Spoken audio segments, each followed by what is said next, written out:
সে shopping এর bag হাতে নিয়ে নিয়েছে, শপিং করে আগে আগে মেয়ে বেড়াচ্ছে, আর স্বামীর কোলে ছেলে দিয়ে দিয়েছে, ছেলে পিছনে নিয়ে স্বামী আছে, হ্যাঁ, আর বউ শপিং করে বেড়াচ্ছে, সামনে বউ শপিং করে বেড়াচ্ছে, আর এই গেঁড়া মার্কা বলদ এই ছেলে কোলে করে নিয়ে আদর করছে, আমার ছু না, আমার লইলু, আমার ময়না, খুব ছেলেকে আদর করছে। এরই লেগে বলেছিলাম, আরে বউকে সামনে দিয়া আপন ছেলে কোলে নিয়া যারা মরদ সেজেছে, আসলে এরা মরদ নয়, মরদ নামে হিজড়া হয়ে আছে। আল্লাহর ওম নমস্তস্যৈ নমস্তস্যৈ পধারিতু পুষ্পঞ্জলি একম মা বিরহম মা দ্বিতীয় নাস্তি হীনা নাস্তি কিঞ্চন পূর্ণং। ওম শান্তি নমো নমঃ। আমার আল্লাহ রাব্বুল আলামিন বলে, বান্দা শোনো, পৃথিবীর বুকে যারা তোমরা রয়েছো, আসমানের নিচে, জমিনের বুকে, পৃথিবীর মানচিত্রে তোমরা বসবাস করো, কিন্তু জেনে রাখো এই পৃথিবীর বুকে সারা জিন্দেগি মানুষ লাভবানের পিছনে ছুটে বেড়ায়। কামিয়াব কি করে হব, লাভবান কি করে হব, কি করে সাফল্য হব, এর জন্য দিন রাত মেহনত করে, দিন রাত ছুটে বেড়ায়, কিন্তু একবার ভেবে দেখে না কামিয়াবি লাভবানটা পাওয়া যায় কোন জায়গায়। এরা সেদিকে লক্ষ্য রাখে না, সারা জিন্দেগি শুধু কামিয়াবির পিছনে দৌড়ে বেড়ায়, কামিয়াবির পিছনে ছুটে বেড়ায়, কিন্তু এরা জানে না লাভবান কাকে বলে। সারা জিন্দেগি দুনিয়া দুনিয়া দুনিয়া করে বেড়াই, কিন্তু আমার আল্লাহ পাক বলেন, যালিকা লাহুম ফি তাকদীরা, তোমার নসিবে যেটা লিখে দিয়েছি সেটা হতেই হবে, তোমার নসিবে যেটা লিখি নাই সেটা কখনো না পাবে। সারা জিন্দেগি শুধু কামিয়াব কি করে হব, লাভবান কি করে হব, সাফল্য কি করে হব, এর জন্য দিন রাত মেহনত করে, কিন্তু আল্লাহকে জিজ্ঞাসা করো, ওগো রব্বুল আলামিন, ইয়া আকরামাল আকরামিন, তুমি বলো মাবুদ কামিয়াবি কাকে বলে। আমার আল্লাহ পাক বলে, বান্দা শোনো, তুমি কামিয়াবির পিছনে ছুটে বেড়াও, মনে করছো ধন দৌলত হয়ে গেছে মানে আমি কামিয়াব হয়ে গেছি, আমার মেয়ের ভালো ঘরে বিয়ে দিয়ে দিয়েছি তার মানে আমি সাফল্য হয়ে গেছি, আমার ছেলে চাকরি জয়েন করেছে তার মানে আমি সাফল্য হয়ে গেলাম, আমি বিশাল বড় দালান বাড়ি করে নিয়েছি মানে আমি লাভবান হয়ে গেলাম। কিন্তু আমার আল্লাহ বলে, বান্দারে, ধন দৌলত টাকা পয়সার নাম কামিয়াবি নয়। আরে ওরকম ধন দৌলত তো আমি ফেরাউনকেও দিয়েছি, ওরকম টাকা পয়সা আমি নমরুদকেও দিয়েছি, ওরকম দুনিয়ার বালাখানা সাদ্দাতকেও দিয়েছি, তাহলে ধন দৌলত টাকা পয়সা থাকলে পরে কামিয়াবি বলে না।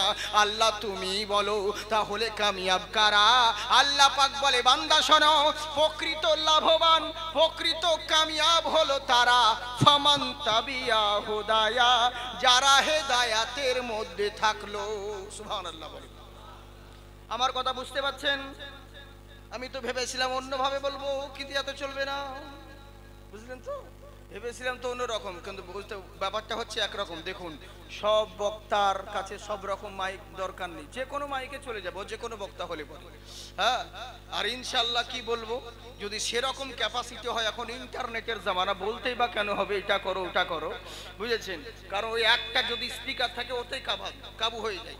আর একটা কথা কি, সব বক্তার কাছে যে কোনো মাইক চলে যাবে, ও আইসক্রিম বিক্রি করা মাইক হলেও চলে যাবে। কেন বলুন তো? তার্জের মধ্যে ভাগ আছে, মা খালারা বাবারা চাচারা বললে কোনো কিছু যায় আসে না, বুঝলেন তো? কিন্তু আমার কাউরির তার্জ একটু উচ্চ র্যাঙ্কের হয়, যার কারণে সব মাইকে নিতে পারে না, বুঝবেন পরে, বুঝলেন? শুরু করতে দিন তো। জাগে আমার কথা বুঝতে পারছেন তো আপনারা? সত্যি বলছেন? একবার হাত উঠিয়ে বলেন আল্লাহু আকবার। এখন সবাই বলবেন না, আবার ভোটের সময় খুব চেঁচাবেন, ইনকলাব জিন্দাবাদ, বডি থাকবে মাথাবাদ, তখন বলবেন খুব। কিন্তু যে হাত আল্লাহ আল্লাহ রসুলের নামে উঠে, ওই হাতে কোনোদিন লাকুয়া পড়ে না, বুঝলেন বাবজি আমার? হ্যাঁ, আপনারা যে মহফিলে এসেছেন না, আপনারা নিজের ইচ্ছায় আসেন না, এটা জেনে রাখবেন। কতজন ইচ্ছে করে কিন্তু আসতে পারে না, কেন? কারণ এটা কোনো মোল্লার মহফিল নয়, যে রঙ্গমঞ্চ নয়, যে মন হলো এলাম আর মন হলো চলে গেলাম, অত সহজ কথা। আর এই আল্লাহর রসুলের মহফিল, আল্লাহ যতক্ষণ না চাইবে তুমি হাজার চেষ্টা করলে পরে কখনো আসতে পারবে না, আর এলেও তুমি থাকতে পারবে না, এমন এমার্জেন্সি কাজ পড়বে তুমি চলে যেতেই বাধ্য হবে। তার মানে নিজের ইচ্ছায় বসেন নাই, আল্লাহ পাক আপনাদেরকে বসিয়েছেন, তাই তো বসে আছেন, তাই তো বাবজি? হ্যাঁ, এর জন্য সুবহানাল্লাহ বলবেন না? আজকে যারা এই মহফিলে এসেছে, ওগো আল্লাহ তাআলার রহমতি পেয়েছে। সুবহানাল্লাহ বলেন। দূরি করিতে এলো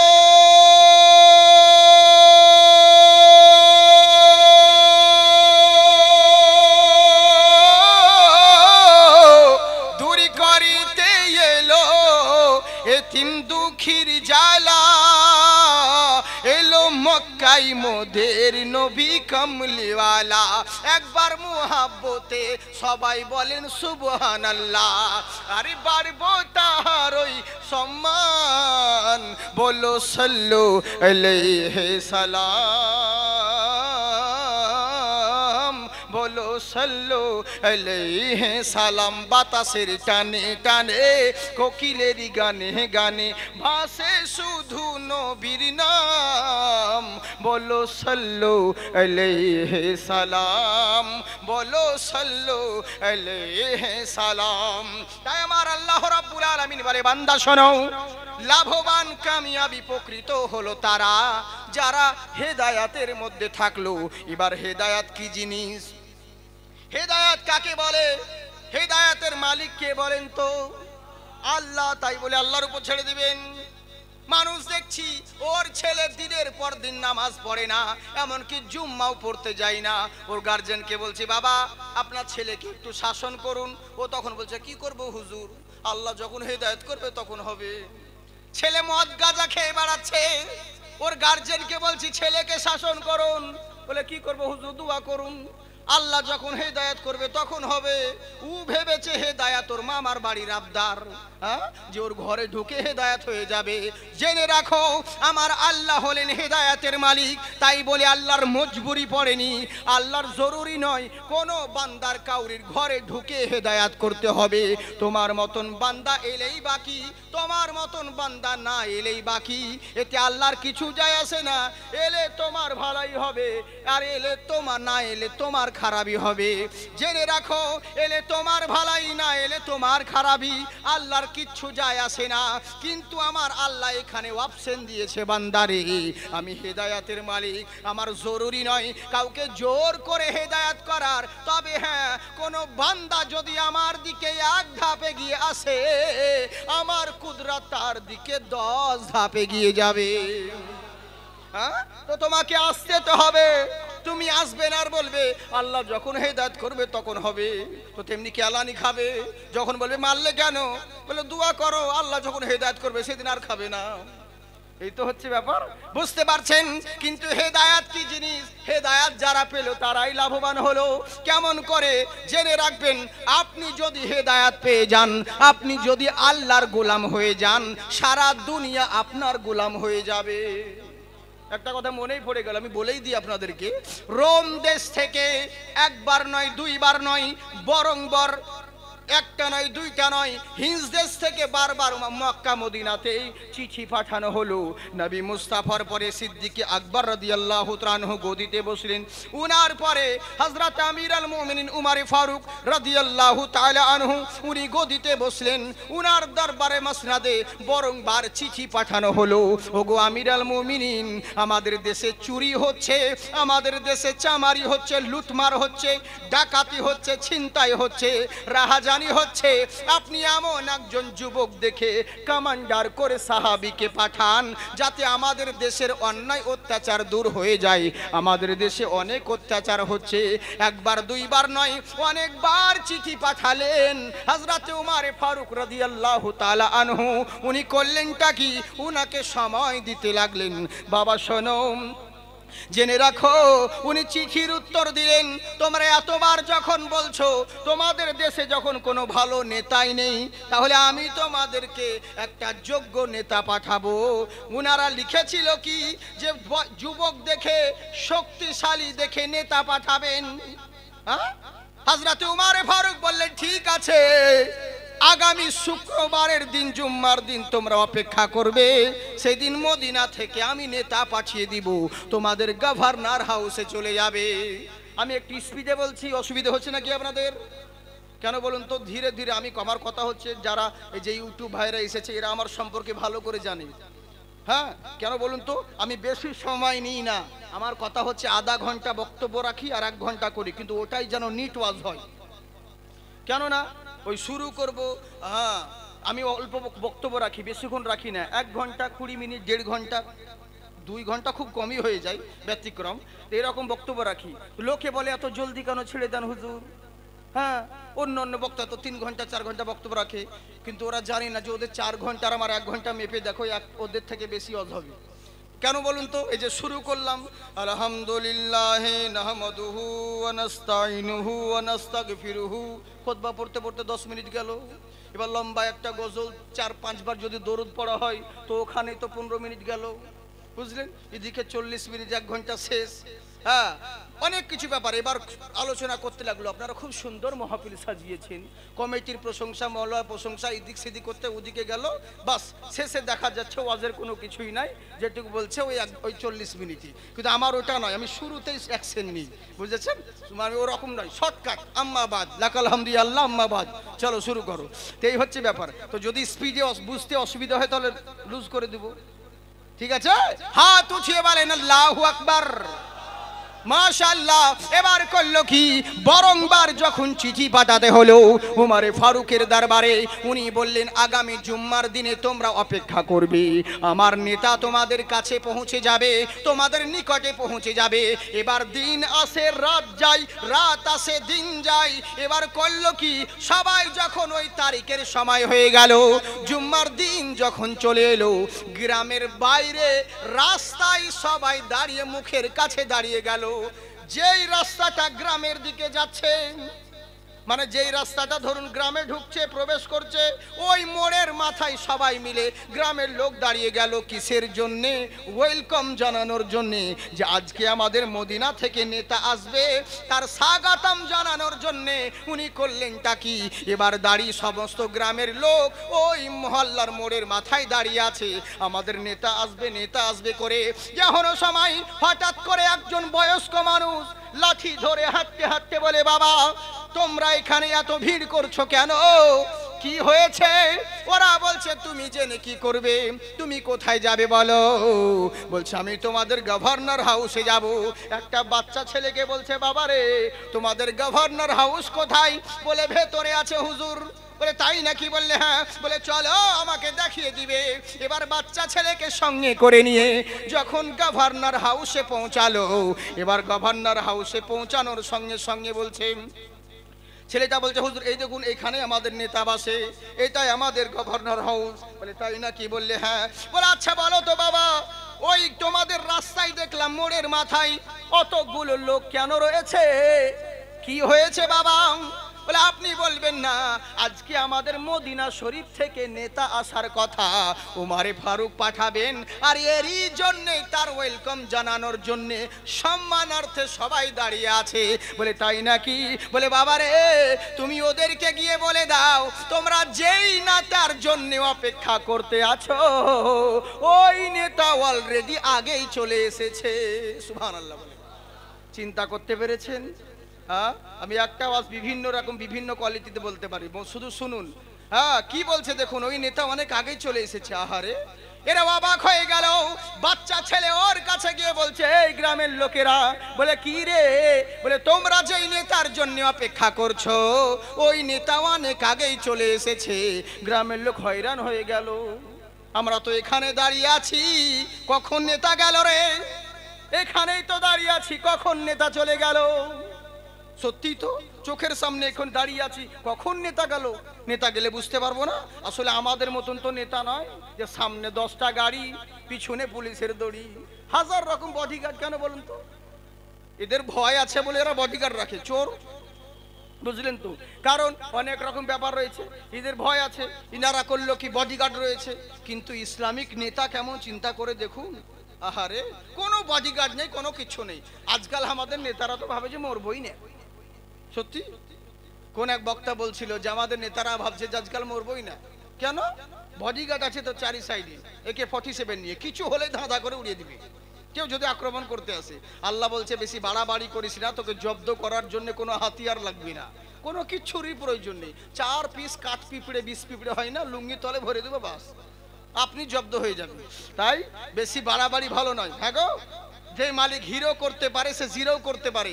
বাংলাদেশের 3 মাথার মোড়ে এক নেতা বাড়ি করেছে, বুঝেছেন? চেয়ারম্যান সাহেব তো বাড়ি করেছেন, তো সব সময় 3 তলায় উঠে থাকে, নিচে কোনো সময় নামবে না, আর বলে আমাকে কে নামাইবে, উপরে উঠে থাকে সব সময়। কিন্তু হঠাৎ করে কতদিন মস্তানি, বেশি দিন চলে না, বিদেশি কম্বল গায়ে দিয়ে ও 3 তলার উপরে ঘুমিয়ে আছে, 3 তলা দালানে, আর এদিকে ভূমিকম্প চলে এসেছে, একটু ঝাঁকুনি, যেমন ঝাঁকুনি দিয়েছে ও বেচারা ওই 3 তলা থেকে একদম সিঁড়ি থেকে নামতে নামতে বাড়ির বাইরে বেরিয়ে গেছে। সমস্ত লোক বলছে ভাই নেতা তো কোনোদিন বেরোই না, সবসময় তো উপর থেকে কথা বলে, কোনো লোকজন এলে উপর থেকে কথা বলে, নিচে কোনোদিন নামে না ওই নেতা। হ্যাঁ, চেয়ারম্যান সাহেব তো কি ব্যাপার, বাইরে নিচে নেমে চলে এসেছে, কি করা যায় দেখি। হ্যাঁ, তো সব লোককে দেখছে আর মুখ ঢাকছে এমনি করে। এই চেয়ারম্যান চিন্তা করলো কি ব্যাপার রে, আমাকে দেখে সবাই মুখ ঢাকছে কেন? তো নিচের দিকে তাকিয়ে দেখছে ও যে কম্বল গায়ে দিয়ে ঘুমিয়েছিল না, ও জানের বিগাড়ে কম্বলের সাথে পরনের লুঙ্গিটা থেকে গেছে, উলঙ্গ হয়ে নিচে নেমে গেছে।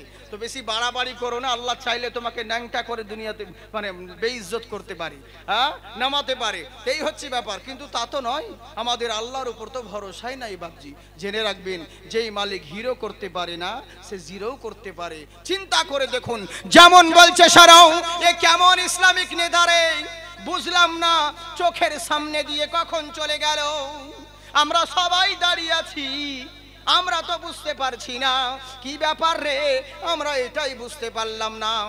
সমস্ত লোক হয় হয় করতে আছে, কখন নেতা গেল, নেতা দেখতে বা কেমন, আর কোন গাড়িতে গিয়েছে, আমরা তো কিছুই বুঝতে পারলাম না। সম্মানের জন্য পুরো গ্রামের লোক একত্রিত হয়েছে, এটা সবাই ভালোবাসার খাতিরে সম্মানের জন্য যায়। আপনারা হয়তো ইন্টারনেটে দেখতে পাবেন, যখন আমি বিদেশে লাহোর বলুন বা বিভিন্ন দেশে, বাংলাদেশ বলুন বা অন্যান্য দেশ যখন যাই বিভিন্ন জায়গায়, হ্যাঁ, তখন এয়ারপোর্টে নামার সঙ্গে সঙ্গে না হলে মনে হয় 50-60 খানা শুধু ট্যাক্সি আসে রিসিভ করতে, এগুলো ভালোবাসার জন্যে, কারণ যে যেদিকের ব্যাপার বোঝে। তো আসল কথা তো সেটা নয়, কিন্তু এখানে একটা টুইস্ট আছে। একটা কথা বলি খুব দুঃখ সহিত, আমরা বিভিন্ন দেশ যাই, আমাদের কোনো প্রবলেম হয় না গো, যখন ইন্ডিয়ান শুনে সবাই সেলুট করে, পুলিশরা পর্যন্ত আমাদের ব্যাগ নিয়ে যায়, কিন্তু আমার দেশের ছেলে আমি আমার দেশে যখন আসবো তখনই প্রবলেম। ওই রুমে যান, এত বড় জামা কেন পড়েছেন, ওই অফিসারের সঙ্গে কথা বলুন, কোথায় গিয়েছিলেন, নানান রকম কৈফিয়ত, বিভিন্ন হাই রে হাই, এলেগে খুব দুঃখ লাগে, বুঝেছি তো। যাকে বিভিন্ন দেশ যায় তো মানুষ সম্মানার্থে, আর এর জন্য কাউরি ফাটে কাউরি ফুটে, যেগুলো তো মন্ত্রীদেরও এরকম হয় না রে বাবা, এদের যা ব্যাপার, তা আসলে এই সম্মান আল্লাহ পাক দিয়েছেন। তো সম্মানের জন্য এরা সবাই মিলে দাঁড়িয়ে আছে, নেতা আসবে বলে চোখের সামনে নেতা চলে গেছে, এরা বুঝতে পারেনি। বাচ্চা ছেলেকে বলছে নেতা ওখানে আছে, বলে হ্যাঁ গভর্নর হাউসে আছে, বলে তাই নাকি, চল দেখি। এবার গিয়ে দেখছে যেই লোকটা জিজ্ঞাসা করেছিল বয়স্ক লাঠি ধরে লোক, তোমরা কিসের জন্য দাঁড়িয়ে আছো, ওটাই তো দেশের নেতা। উনাকে দেখে বলছে আসসালামু আলাইকুম। ওয়ালাইকুম আসসালাম। মান আনতা, আপনি কে? বলে শোনো, আমি হলাম তোমাদের আমির, আমি তোমাদের নেতা, আমাকে মদিনা থেকে উমারে ফারুক পাঠিয়েছে, তোমরা চিঠি লিখেছিলে তার পরিবর্তে। সঙ্গে সঙ্গে যারা নেতা চিঠি লিখিয়েছিল, গ্রামের মোড়ল মাতব্বররা, এরা মাথা নিচু করে দিয়েছে, মাথা নিচু করে দিয়েছে। কেন বলুন তো?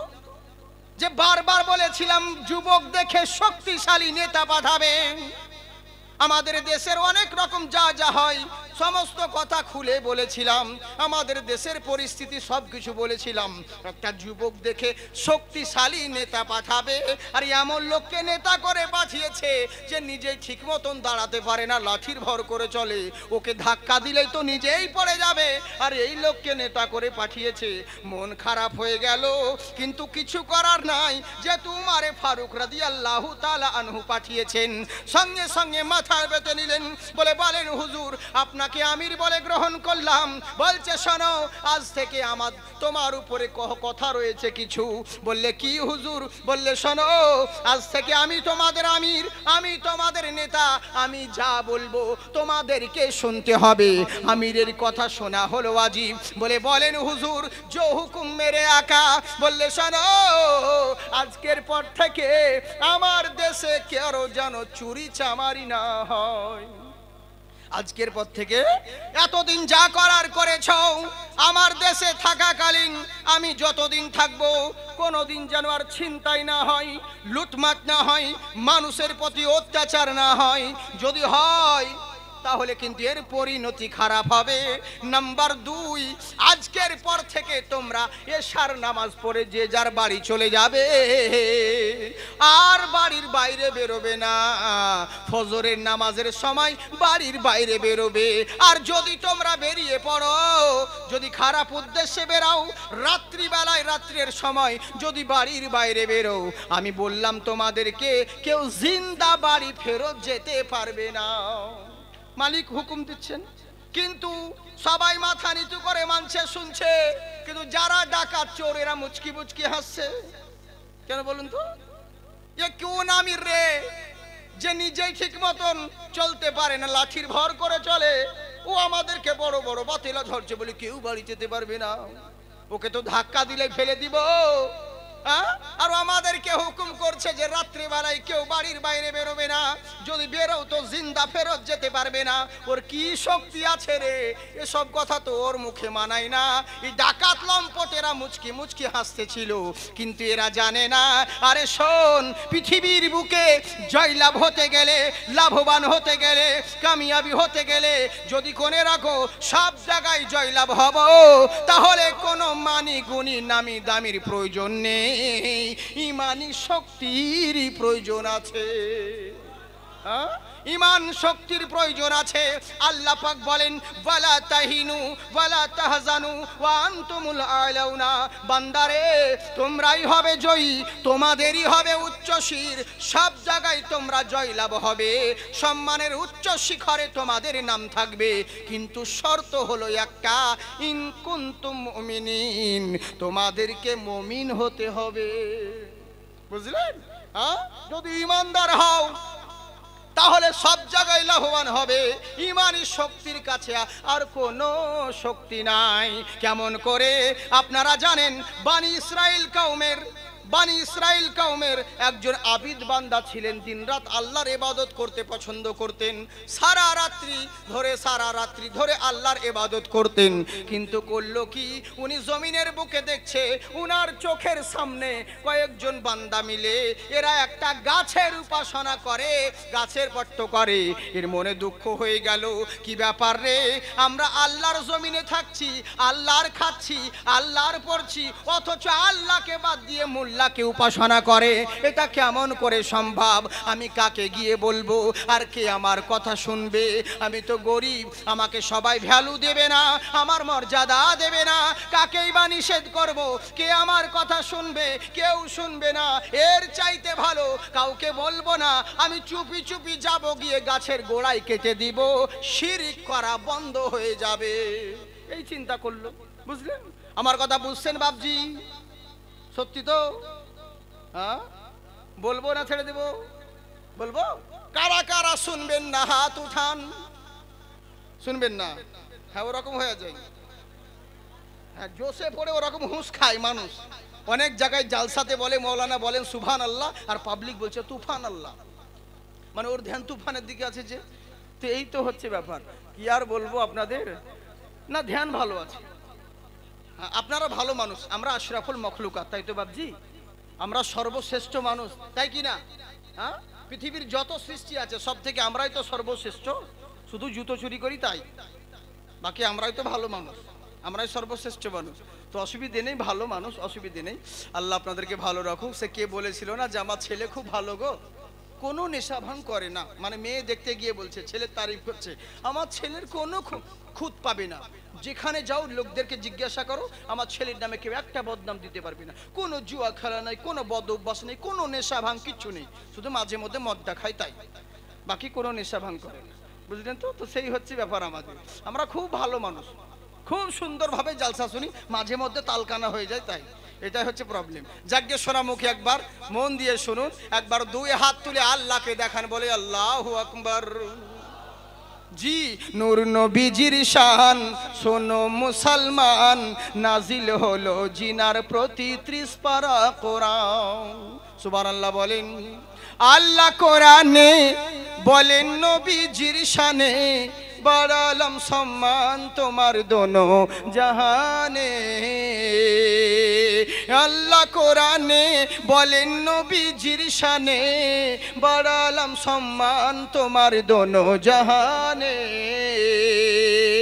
নবীর মোহাব্বত, নবীর মোহাব্বত বেশাখ ইবাদত, নবী হলেন ইমানেরই জান, নূর নবীজির শান। আরে শোনো মুসলমান, নাজিল হলো জিনার প্রতি 30 পারা কোরআন। তাই বলছে শোনো গো, ইনি চিন্তায় পড়ে গেল, আমি কাকে নিষেধ করব শোনো। আল্লাহর জমিনে থাকছি, আল্লাহর খাচ্ছি পড়ছি, আর আল্লাহকে বাদ দিয়ে এরা গায়রুল্লাহর উপাসনা করে। তাই মনে মনে চিন্তা করলো গাছটাকে কেটে দিব, তাই কাঁধে কুড়াল নিয়ে চলে গেল গাছ কাটতে।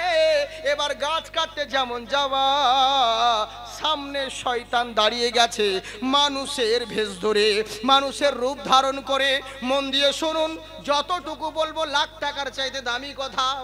কারণ আপনারা রাত জেগে কষ্ট করে জলসা শুনছেন, বক্তা যদি কিছু দিতে নাই পারে আর আপনারা যদি কিছু নিতে নাই পারেন, তো ওরকম রাত জেগে জলসা শোনার থেকে বাড়িতে ঘুমিয়ে থাকা অনেক ভালো। বউয়ের কাছে বেশি নাকি পাবো, বুঝলেন তো? অতএব সময় যেন আপনাদের বৃথা না যায় সেদিকে চেষ্টা করব। একবার মহব্বতের জোরে বলেন সুবহানাল্লাহ। ওই চাঁদা কালেকশন করার মতো হচ্ছে, যতক্ষণ বলছি ততক্ষণ বলছে। হ্যাঁ, আরে নবীর মহব্বতে একবার সুবহানাল্লাহ বললে আল্লাহ 80টি করে নেকি দান করে গো, বুঝলেন তো? ওভার টাইম ইনকাম করতে এত দেরি হয়? জোরে বলেন সুবহানাল্লাহ। জি, তাই এবার করলো কি, কাঁধে কুড়াল নিয়ে যাবে, সামনে শয়তান দাঁড়িয়ে গেছে। বলে ভাই দাঁড়াও, কোথায় যাচ্ছ তুমি? বলে ওই গাছ কাটতে।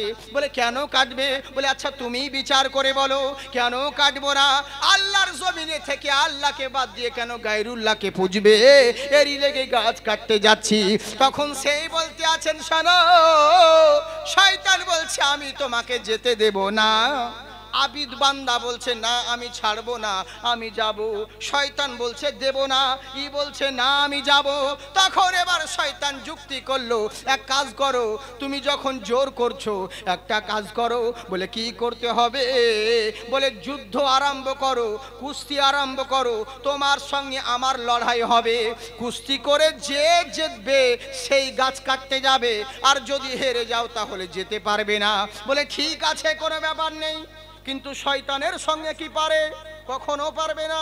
হ্যাঁ পারবে, যদি ঈমান মজবুত থাকে। শয়তান কেন, ওর চাচা ভাই যদি আসে কেউ কিচ্ছু করতে পারবে না। তাই এবার করলো কি, বলে করো কুস্তি আরম্ভ করো। এবার যখন কুস্তি আরম্ভ হলো, কুস্তি বোঝেন তো আপনাদের দিকে? এই বলো তো, মানে আমাদের ভাষা তো একরকম, মানে এক এক জায়গার বলি এক এক জায়গার গালি। যাকেই বলে চাল ভাজা তাকেই বলে মুড়ি। যারা এখন ছোট হয়েছে না ওরাই হবে বুড়ি। যেমনি করলি তেমনি চলে হচ্ছে ব্যাপার। এক এক জায়গার বলি এক এক জায়গার গালি। আমার ভাষা হয়তো অন্যরকম। অনেক সময় হয় যে যেই জিনিসটা আপনারা হাসতে খেলতে বলেন আর সেই জিনিসটা আমাদের কাছে গালি। আর আমরা যেখানে ওই আর কি করে কিছু মাইন্ডই করি না, সেগুলো বললে হয়তো আপনাদের কাছে গালি খারাপ মনে হবে, এরকমও হয়ে যায়। যার জন্য জিজ্ঞেস করে নেওয়া ভালো, বুঝছেন তো? অনেক রকম এরকম হয়, ভুল বুঝবেন না বাদজি। নইলে আমি হয়তো বলবো রামমোহন কোনোদিন ভাঙিয়া পড়িতেন না, আপনি শুনে নিয়ে বলবেন মৌলানা বলছে রামমোহন কোনোদিন জাঙ্গিয়া পড়িতেন না। আপনি জাঙ্গিয়া খুলে দিবেন, ও করলে তো হবে না। কোথায় ভাঙিয়া আর কোথায় জাঙ্গিয়া, তো এরকম ভুল শুনবেন না বাবজি, ভালো করে বুঝবেন তাহলে হবে। তাই এবার করলো কি, বলছে করো কুস্তি আরম্ভ করো। লড়াই আরম্ভ হয়ে গেল। আল্লাহু আকবার, আল্লাহু আকবার। যেমন করলো কি, কুস্তি করতে করতে শয়তানকে জমিনে ফেলে দিয়েছে। আল্লাহওয়ালা আবিদ বান্দা তার বুকের উপরে দাঁড়িয়ে গেছে। হ্যাঁ, আল্লাহওয়ালা বান্দা দাঁড়িয়ে গেছে। শয়তান বলছে মানবো না, আর একবার করো। দ্বিতীয়বারও তাই হলো। শয়তান বলছে প্রত্যেক জিনিসের 3 বার সুযোগ আছে, আর একবার করো। তৃতীয়বার কুস্তি আরম্ভ হলো। তৃতীয়বারও শয়তানকে জমিনে ফেলে দিল। ওর বুকের উপরে আল্লাহওয়ালা বান্দা দাঁড়িয়ে গেল। তখন বলছে এবার তো আমাকে যেতে দিবে, আমি জিতে গেছি, এবার গাছ কাটতে যাব। শয়তান তখন পটাতে আরম্ভ করলো। কেমন পটাচ্ছে দেখুন।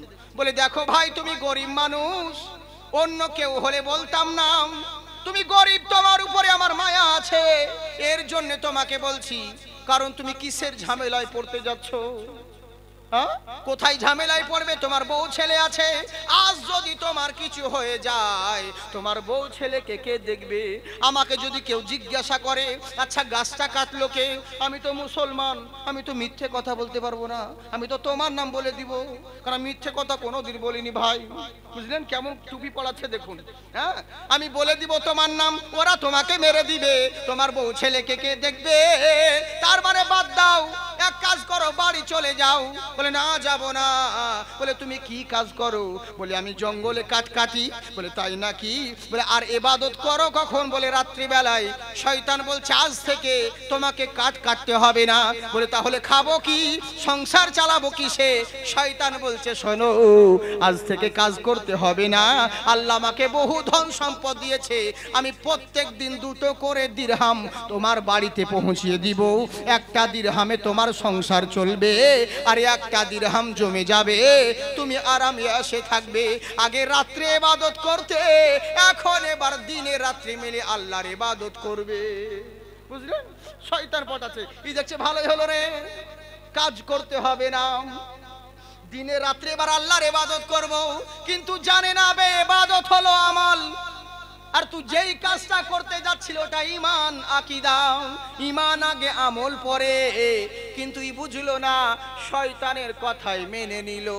আর আল্লাহর রাসূল এই কথাই বলেছিলেন যে আমি ভয় করি না কিয়ামতের আগে আমার উম্মতেরা শিরকে মুবতলা হবে, কিন্তু ভয় করি একটাই যে এরা শিরক করবে না ঠিকই, কিন্তু দুনিয়ার মোহাব্বতে মায়ায় ধন দৌলতে পড়ে যাবে।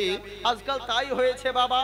আজকাল দুনিয়ার দিকে তাকিয়ে দেখুন, মুসলমান যুবক ছেলে মেয়েরা, এদেরকে দেখে বোঝাই যায় না ই মুসলমানের ছেলে না কোন গায়ের মুসলমানের ছেলে। রাস্তা দিয়ে চললে বুঝতেই পারবেন না, যুবক ছেলে যদি হেঁটে যায় বুঝতেই পারবেন না ওর যা ফ্যাশন। আগেকার মানুষ কোন জায়গা ছিঁড়ে গেলে লজ্জায় বের হতো না, আর এখন যত ছিঁড়া সালা তত স্টাইল। বুঝলেন? জামা কাপড় দেখেছেন তো কেমন ছেঁড়া? আমি তো ইন্টারনেটে বলেছি অনেক জায়গায়, হায় রে এখানে ছুটো এখানে কাটা, এখানে ফুটো এখানে ফাটা, রাস্তায় চলছে তো মনে হচ্ছে রাম পাঠা। জিজ্ঞেস করছে হবে তোর জামা কেন ফাটা? বলে হুজুর আপনি বুঝবেননি, এটাই হলো স্টাইল। বুঝলেন? আগেকার মানুষ বোকা ছিল, মূর্খ ছিল, তাই বসে প্রস্রাব ফিরত। এখন মানুষ শিক্ষিত হয়েছে, গ্র্যাজুয়েট হয়েছে, তাই দাঁড়িয়ে প্রস্রাব ফিরছে। আর কিছুদিন ওয়েট করুন, আরো উন্নতি হবে, বাবার মাথায় প্রস্রাব ফিরবে।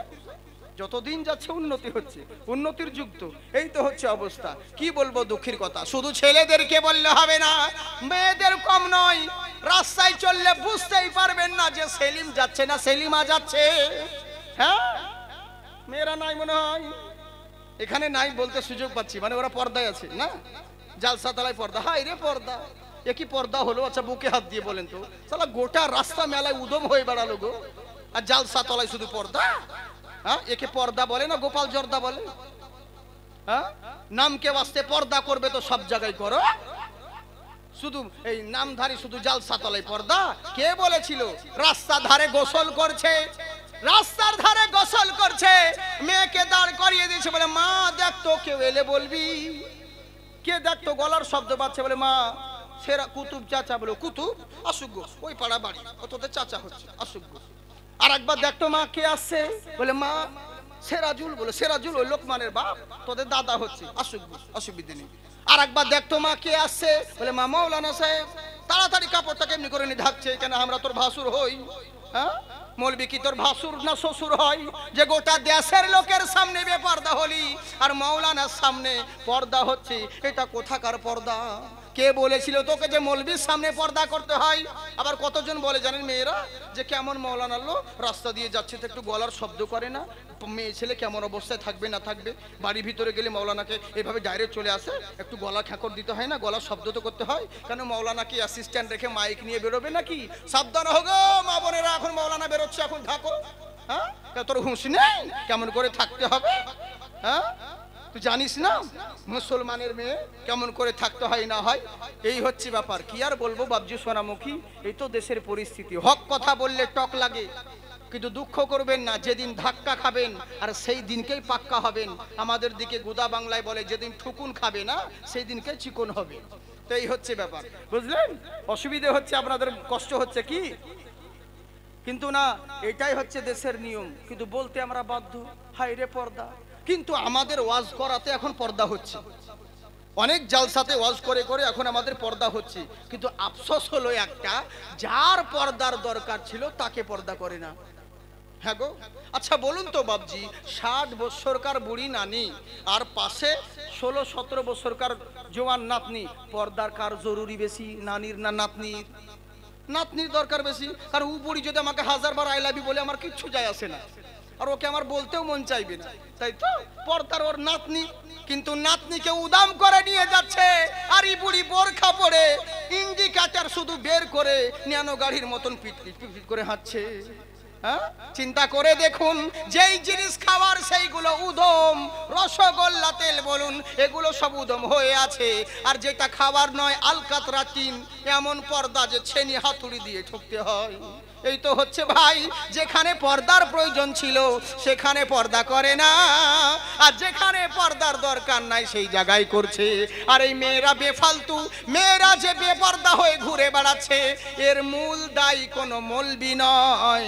মৌলানার ওয়াজ করে আপনার বইয়ের পর্দা কোনোদিন হবে না, এর জন্য দায়ী হলো প্রত্যেকটা গার্জেন। আল্লাহর কাছে জবাব দিতে হবে।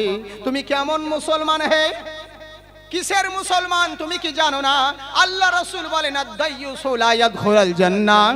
যাদের অধীনে নারীরা রয়েছে, সে বাবা হোক আর বড় ভাই হোক আর গার্জেন হোক আর স্বামী হোক, জেনে রাখো নিজের নারীদেরকে যদি কন্ট্রোল না করো, ওরে জান্নাত তো দূরের কথা, তুমি মৌলানা হও আর হাজী সাহেব হও আর মুফতি মুহাদ্দিস হও না কেন, জান্নাত তো দূরের কথা, জান্নাতের খুশবু পর্যন্ত পাবে না।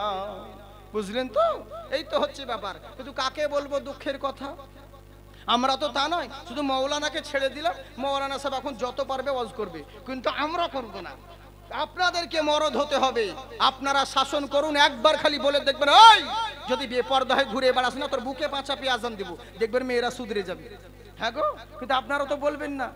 হ্যাঁ, আমি বাংলাদেশে বলেছিলাম, কি কথা জানেন তো, মানে মেয়ে কি করছে জানেন তো, সামনে সে শপিং এর ব্যাগ হাতে নিয়ে নিয়েছে, শপিং করে আগে আগে মেয়ে বেড়াচ্ছে, আর স্বামীর কোলে ছেলে দিয়ে দিয়েছে, ছেলে পিছনে নিয়ে স্বামী আছে।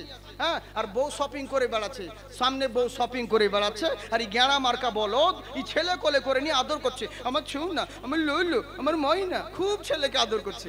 এরই লেগে বলেছিলাম, আরে বউকে সামনে দিয়া আপন ছেলে কোলে নিয়া যারা মরদ সেজেছে, আসলে এরা মরদ নয়, মরদ নামে হিজড়া হয়ে আছে।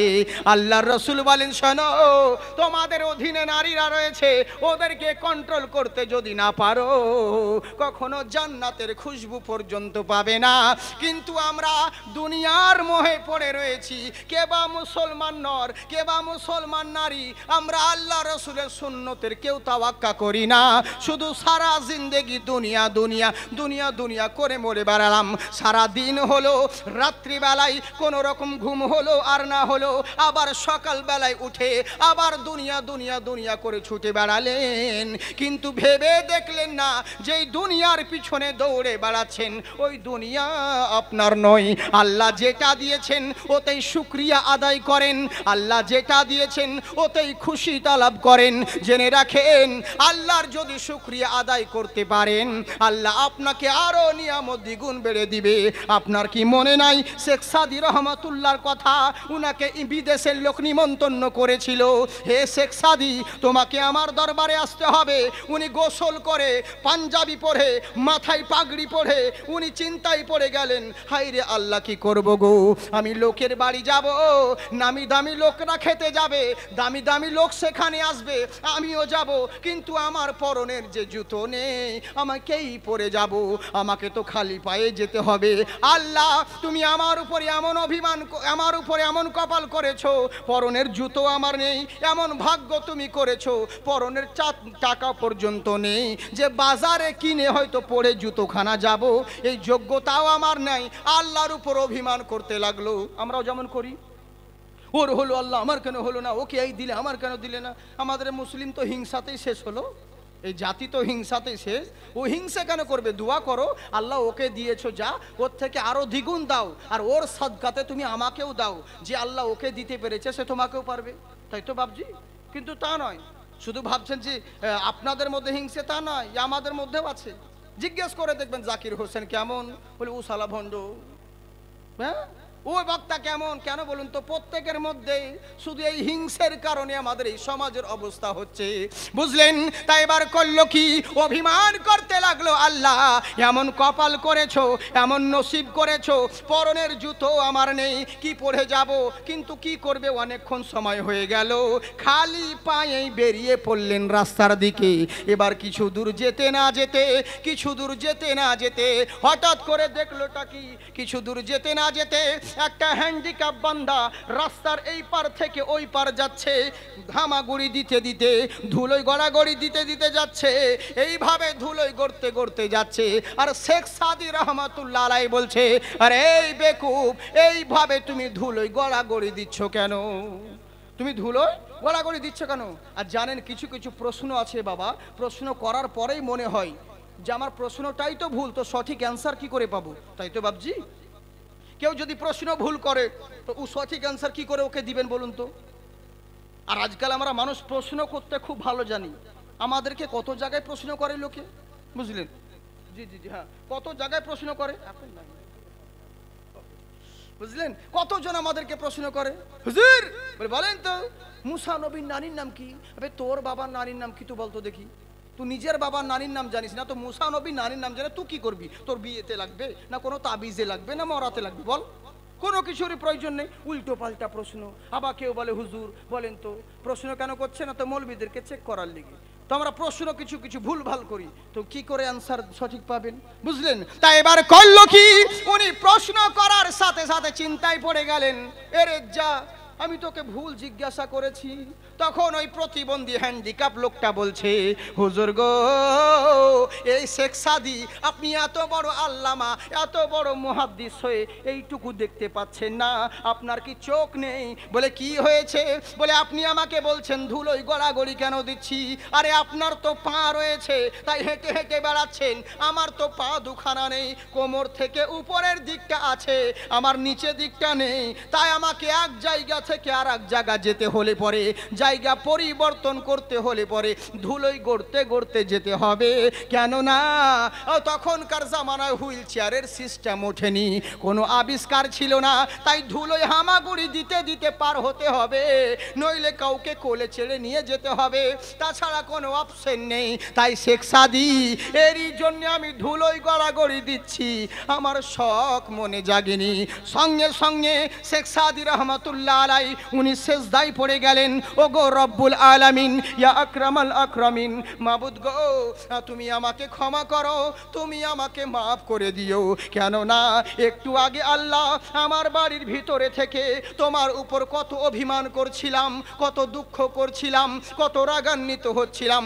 আল্লাহ তুমি আমার এমন নসিব করেছো, তুমি আমার এমন কপাল করেছো, পরনের জুতো পর্যন্ত নেই, জুতো কেনার পয়সা পর্যন্ত নেই, এই বলে তোমার উপর কত রাগারাগি করছিলাম। আল্লাহ তুমি আমাকে ক্ষমা করে দিও। আজ যদি আমাকে তুমি কোটি টাকা দিতে, আজ যদি আমার কাছে লক্ষ কোটি ডলার থাকতো, আর হাঁটার জন্য যদি পা না থাকতো, চলার যে কি মজা আমি বুঝতাম না। জুতো কেনার পয়সার দরকার নেই, আমার প্রয়োজন নেই লক্ষ টাকার, সুন্দর দুইখানা পা দিয়েছো, এতেই কোটি কোটি শুকরিয়া। তাই আমার আল্লাহ পাক বলে, বান্দা শোনো, আমি যেই অবস্থায় রেখেছি ওতেই শুকরিয়া আদায় করো। কিন্তু আমরা দুনিয়ার মোহে পড়ে শুধু সারা জিন্দেগি দুনিয়া দুনিয়া করে বেড়ালাম, আল্লাহর শুকরিয়া আদায় করলাম না। আর এরই জন্যে আল্লাহ রাসূল বলেছেন, কিয়ামতের আগে আমার উম্মতেরা মুশরিক হবে না, কিন্তু এরা দুনিয়ার মোহাব্বতে পড়ে যাবে। তাই হলো ওই আল্লাহর আবিদ বান্দা শয়তানের কথা শুনে বলছে, ঠিক আছে, যখন আর কাজ করতে হবে না, দুটো করে দিরহাম বাড়িতে ফেরত পেয়ে যাব, তাহলে আর গাছ কাটতে যাব না। এখান থেকে বলছিলাম, আগে বলবো না ছেড়ে দেব? বলবো? আচ্ছা বেশ, ঠিক আছে, তাহলে বলি একবার মোহব্বতে সহিত দরুদে নজরানা পড়ুন। আল্লাহ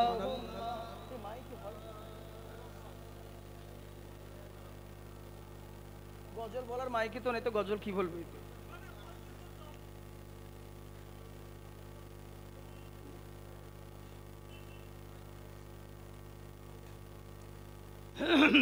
সাল্লাল্লাহু তাআলা আলাইহি ওয়াসাল্লাম। যাই হোক, আমাকে অনুরোধ করছিলেন হুজুর একটা গজল বলতে, তো বলি। হ্যাঁ হ্যাঁ ঠিক আছে, আপনারা ভালো মানুষ, খুব ভালো। একবার অ্যাডভান্সে পয়সা তো দিবেন না, কমসে কম সুবহানাল্লাহ দিন, জোরে বলেন সুবহানাল্লাহ। হ্যাঁ, জিন্দাবাদ থাকুন, আল্লাহ আপনাদেরকে আবাদ রাখুক। কি ভাষায় শুনবেন বলুন? বাংলা, হিন্দি, ইংরেজি, মারাঠি, তেলেগু, ভোজপুরি, পাঞ্জাবি, আরবিক, কোন ভাষায় শুনবেন বলুন? আল্লাহ পাক হাজারো কোয়ালিটি দিয়েছে, বুঝলেন তো? অসুবিধে নেই। বাংলা, মাশাআল্লাহ, ঠিক আছে, বেশ বলবো আপনাদেরকে বলবো, অসুবিধে নেই। আমাকে বক্তব্য স্টার্ট করতে দিন। খুব মূল্যবান কথা রয়েছে, বুঝলেন তো? বহু সময় চেষ্টা করছি একটু তাড়াতাড়ি করে গোটাবার জন্যে। আর যাকে কি বলবো আপনাকে, হ্যাঁ, তো এরই জন্যেই তো যাকে আপনারা তো বুঝতেই পারছেন যে কেন কি প্রবলেম হচ্ছে না হচ্ছে, বারবার আর বলার কোনো প্রয়োজনও নেই, তবু আপনারা বলছেন, তো এরই জন্য আপনাদেরকে বলে দিই যে মায়া মিনার কোলে দেখো নূরের বাতি জ্বলে, ও গো নূরের বাতি জ্বলে, মায়া মিনার কোলে দেখো নূরের বাতি জ্বলে, সুবহানাল্লাহ বলে। মায়া মিনারি কোলে দেখো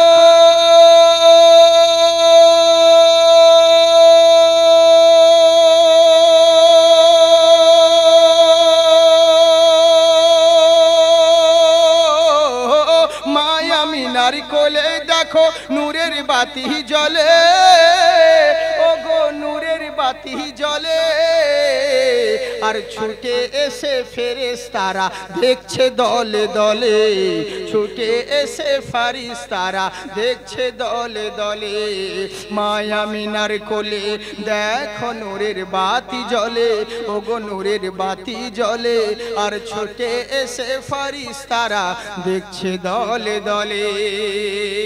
মোহাব্বতে বলেন সুবহানাল্লাহ। অবাক হয়ে মা হালিমা দেখেন নবীর দিকে, ও গো দেখেন নবীর দিকে, আরে অবাক হয়ে মা হালিমা দেখেন নবীর দিকে, অবাক হয়ে মা হালিমা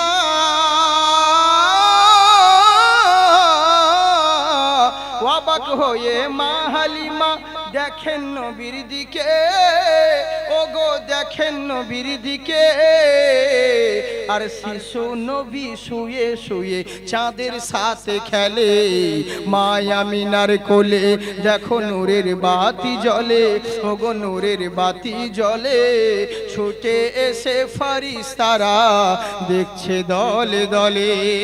এবার করলো কি ওই আল্লাহর প্যারা বান্দা, শয়তানের কথা মেনে নিল, বাড়ি চলে গিয়েছে।